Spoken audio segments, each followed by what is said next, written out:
Inheritance theft is the fastest growing form of fraud that we see in our agency every single day. So, what is inheritance theft? Inheritance theft is sometimes referred to as probate fraud or death fraud or family fraud. What happens is somebody in a family dies. Usually it's one of the older relatives, a grandfather, a great grandfather, and that person dies. And there's certain assets that's owned by that person. It could be their house, it could be bank accounts, it can be vehicles.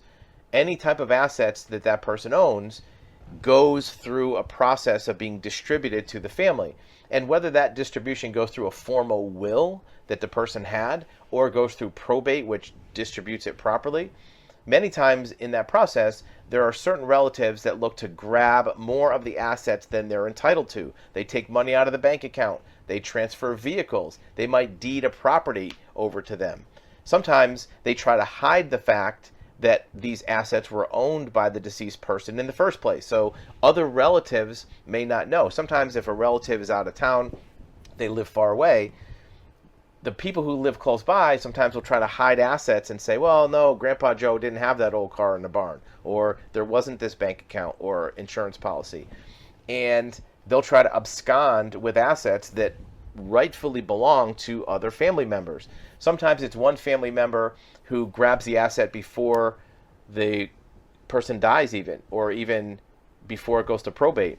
So how do you investigate probate fraud or inheritance theft? Well, the first step is to perform a very good, thorough asset search and an asset forensics that goes back in time a little bit to make sure you're catching any transfers of assets that happened on or about the time the person died.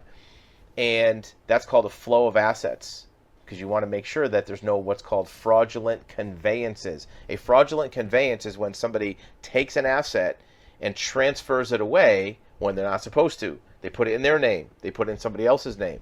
Many times these assets are under the radar, so to speak. A hidden bank account, a vehicle that nobody knew was owned, or real estate that somehow gets transferred to a family member.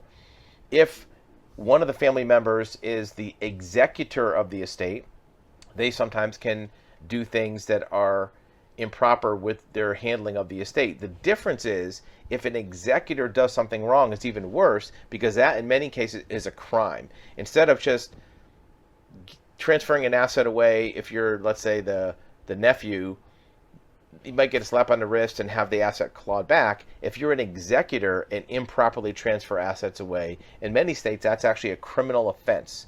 So if you are a victim of inheritance theft or probate fraud, you first want to make sure you get a good inventory of the assets, that you run through what is owned, and maybe even don't assume what you know about the assets owned by the deceased person.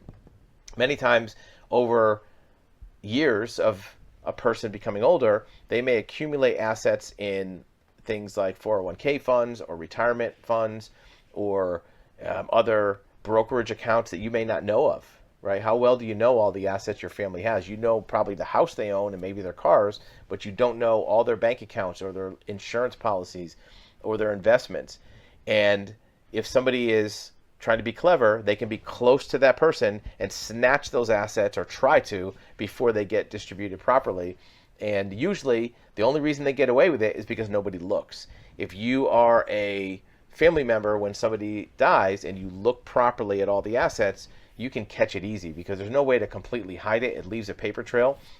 And not only can you get those assets back, but in many cases you can ask the court to have penalties put on that other person, maybe getting a bigger share of the assets transferred to you, or even get fees or legal costs for the time and effort you had to put into finding those assets. So if you're a victim of an inheritance theft, or you're just suspicious that when somebody died, or maybe they haven't died yet, but you're suspicious in advance, make sure you're getting a good handle on the assets. Get good legal advice if you need it. Have an attorney involved if you think that's necessary, but also get a good asset search and asset inventory to do forensics on the numbers to make sure that, you know, somebody's not trying to get away with it. And look, it's a matter of principle. Even if you don't think you need the money, or if it's not that big a deal, you want to know if another family member is actually doing something that's not in your best interest, because that might change how you deal with them in the future.